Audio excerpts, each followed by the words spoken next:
Hello, everyone. Opportunities for growth in the information technology channel are evolving at an unprecedented pace, especially in the world of cybersecurity. The most successful MSPs, VARs, and distributors are those who stay ahead of these shifts, adapting their strategies to navigate the ever-changing landscape. I'm your host, Ken Presti, and today we're diving into this evolution with a leader who brings more than 25 years of experience in the technology and information services sectors. His expertise spans cyber services, IoT, AI, and SaaS-based solutions with a mission to deliver high-value, innovative, and secure service solutions to global markets. He's the Senior Vice President and General Manager for EMEA at Coro Cybersecurity. Please join me in welcoming Pierce Morgan. Pierce, welcome to the program. Glad to have you on board today. Hey, Ken, great to be here and great to be speaking with you. Excellent. So let's start with a little bit of a level setting, if you don't mind. So from your perspective, how has the channel landscape evolved in recent quarters, and what trends should partners be paying attention to for this year? Yeah, great question, Ken, to kick things off. There's a lot going on in the channel, particularly from a cybersecurity perspective. I think from Coro's outlook and what we do within the channel, we're seeing a raft of new services, a raft of new products and solutions coming out. And we're seeing from a customer perspective that they can be somewhat confused. There's various challenges and complexities around the market at the moment, and that might be from a compliance or a regulatory requirement that we're seeing more and more of. But the markets that we're concentrating on in terms of the channels is fundamentally growing.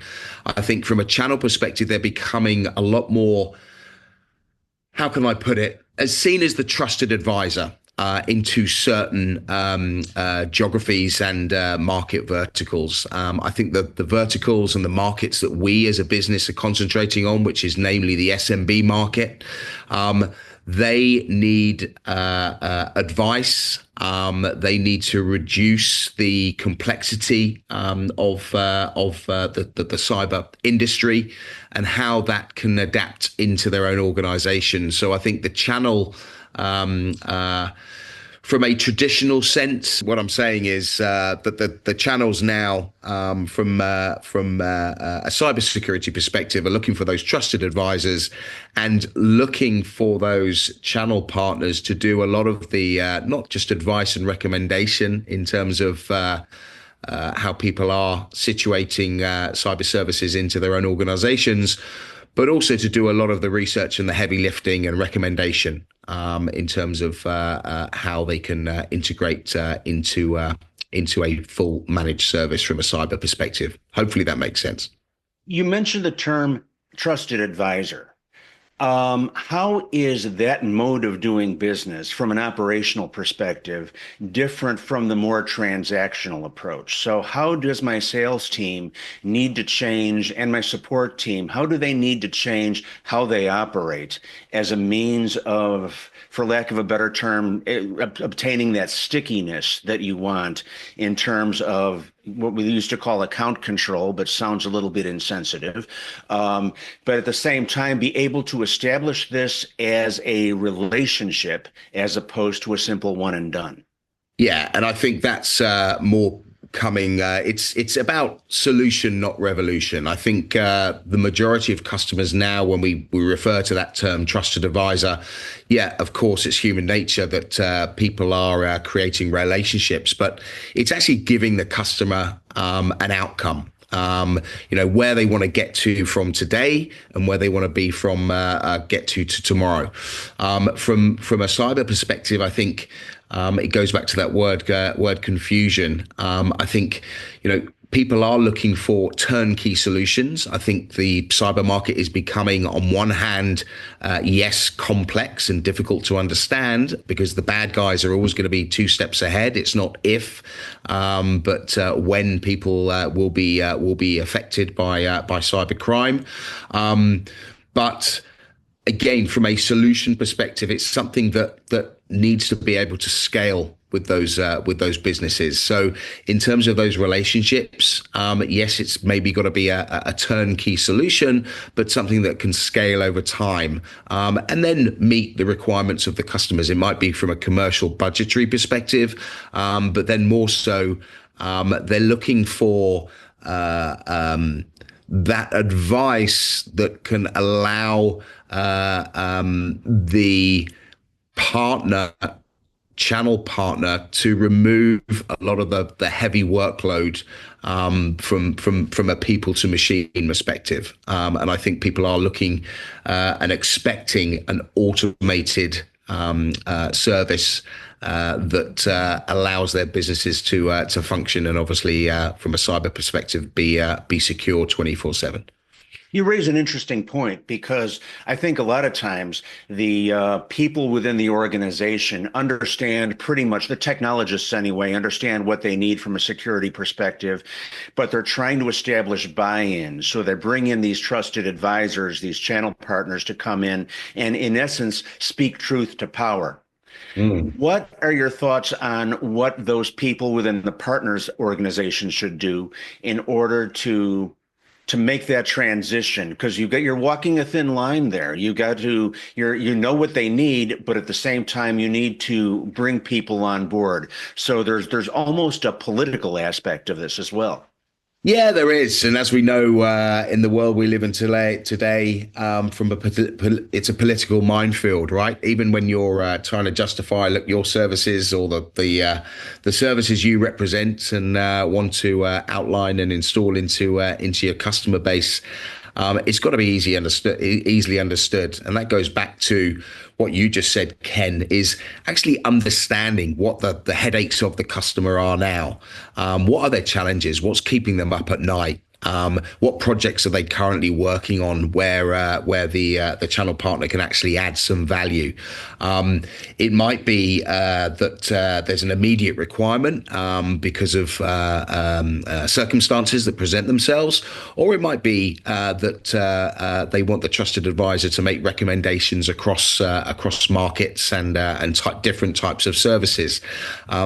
More so, it then boils down to go back to the commercial elements. You know, how structured and scalable can that partner make the solution that they're promoting into that end user, and scale with those customers, because if you look at all of the multitude of service providers out there, they're representing many different vendors and service providers, such as Coro.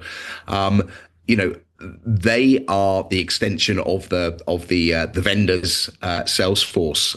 So they've got to make sure that they are supported through a robust, flexible, and supportive channel program. They've got to be obviously handheld in terms of going out to market. And again, I think customers are expecting that now, to see both a service provider and the vendor that they're representing being hand in hand in synchronization to go and win that customer's confidence. So you've given us a lot of information on what high-performing partners do in order to get to the next level, both in terms of revenues and customer sat. Give us a moment to kind of contrast what you've been seeing up until now with the old models, so that those who need to make those transitions into kind of the newer ways of doing business can say, see, we've been doing this up until now. We need to stop that, because what we've been doing may have been successful in the past, but that's no longer the case anymore. Yeah, absolutely. So I think the transition and, again, digital transformation, the majority of services are now being delivered softly. You've got a lot of organizations that are moving from either what we class in the industry as on-premise environments, so having physical tin either sitting inside of offices or inside data centers. They're moving either to a hybrid networked environment, or to a full fat cloud environment where they're placing their own applications and software that needs to be available 24/7 around the globe to their users, their employees. So I think that's been one big change in the market from a traditional channel play, if you like, in terms of having to have engineers shifting tin and boxes to site. And installing. A lot of the work is now being done more remotely, but then bringing it back to the engagement of a channel partner to the end user customers. It's really giving them both the confidence that the solutions that were recommended are going to do the job that it says on the tin and give that customer the outcome, but then more so make sure that it's not a smash and grab in terms of, we'll install the service and then we're on to the next customer. It's about that support, it's about that hand holding, and it's about the training and the onboarding of those services to make sure that whether it be IT teams, communication, network managers, CISOs, the list goes on, really understand that they will get that outcome, that they understand what they're actually paying for, and more so the support they're going to get through that transitional period. I know that at Coro, you like to emphasize a partner first strategy. Yeah. What does that mean in practice, and how does that translate to additional success for the channel partners? Yeah, so at Coro, we very much push our various flavors of channel programs in terms of tiered status and the support and the elements that go with that channel program. So look, what we're looking to do, and we're seeing this literally on a week by week basis, we're trying to be a simple company to understand, but also a simple company to do business with. What we want to do is we want to create incremental or additional revenue streams for our channel partners. But what we do at Coro is we're very selective about who we work with. It's got to be a two-way street. And obviously, the more the partner puts into it, the more they get back from us as a business. Now, that can contain many, many things, from joint marketing campaigns to market, training, certification. The list goes on and on. And we're very flexible in terms of what we do for our channel partners. Why are partners adopting Coro? We're allowing partners, both large, medium, and small, to sell enterprise-grade security into what we feel have been the forgotten market, if you like. There's some very, very major and well-known security vendors that are concentrating on that high-end enterprise. We're going after that small to medium business area or market that have been sold enterprise grade and high-end enterprise grade security for many, many years. Are they utilizing all those functions? Are they overpaying? Is it not as profitable because it's such a competitive market at the top end for those channel markets? So what we're allowing the channel to do is to tap into a cyber market that is exponentially growing across the globe and make it very, very profitable for them. But we're giving them the tools to do that and take that value proposition out to their customer base. So we hear a lot about MSPs, VARs, and distributors. Obviously, the three of the key players in the channel. How does your approach to those different constituencies vary, both in terms of what you expect of them and what you bring to the table to augment them? Yeah, another great question, Ken. So, look, I said this word earlier. We can be pretty flexible for the multitude of different types of channel partners. I think the whole, I mentioned the phrase digital transformation. I think the whole channel is going through a transformation at the moment. Particularly, again, I'm sort of repeating myself because a lot of the services and SaaS-based services that sit within platforms such as Coro can now be delivered and serviced remotely. And there's lots of elements to how that works. So I think what you're seeing is a merger really from what was the traditional value add reseller or straightforward dealers or resellers, really morphing into the MSP side of things. They're all becoming managed service providers or MSSPs, managed service security providers in their own way. It's more about how they're actually adding the value of that expertise that I referred to earlier. I think some companies are very, very happy just reselling licenses and leaving the vendors, such as ourselves at Coro, to provide the full managed service. But then other channel partners want to just literally resell the license and do the management of the licenses themselves, which is very much down to them from a Coro perspective. So again, we're structured from a channel perspective to be within reach from a commoditized perspective in terms of security agents sitting on endpoints, whether it be laptops, mobile phones, smartwatches, all the ways into a corporate network to protect. But we've designed our platform to be very simply managed. And dare I say it, if you look at how our platform and the AUI on our front end of our platform works, my kids could run it, and it's provided with a white glove support and service that we offer through those channel partners that take us to market.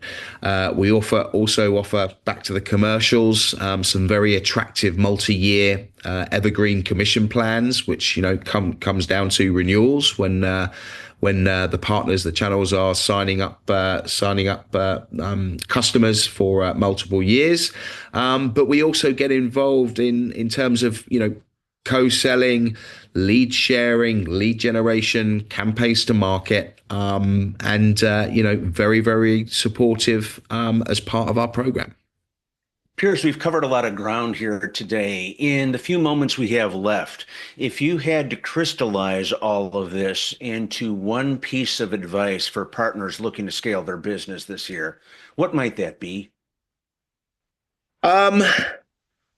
Depending on which markets they're going to, but generally speaking, Ken, I think they need to understand the markets they're trying to penetrate into, understand the pain points that the customers are currently seeing, looking at what the trends are. So again, from a Coro perspective, it goes back to that word, simplifying what can be a minefield or a very complex process. I think there's a lot of customers out there that have been sold services and pressured into buying services over these last years, and they're not getting the benefits or the true benefits out of those services. A buzzword within the channel for the last 4 or 5 years has been platformization. And many people are talking about it, AI orientated, it's all automated, et cetera, but it's only as good as the data that's inputted into that platform, or the data that's actually enriching or monitoring from a cyber perspective. So I think my advice to channel partners is, understand what you're trying to achieve in different types of markets. What are the trends in those markets? Where are the pain points? And then actually digest all of that into a value proposition that's going to be or will resonate into the markets that you're trying to penetrate into. And I think at Coro, from a quote to cash process, if I can use that phrase, Ken, is, we are simple to do business with, but also very, very flexible, that we're not trying to put square pegs into round holes. I think our go-to-market strategy is to understand what the channel are trying to achieve, as long as they understand what their customer bases are looking for. And then again, that flexibility comes in terms of how we go to market hand in hand. Piers Morgan, Senior Vice President and General Manager for EMEA at Coro Cybersecurity. Thank you for being our guest today, and also thanks to the rest of you for logging in. Have a great day. Thanks, Ken. Great to be with you.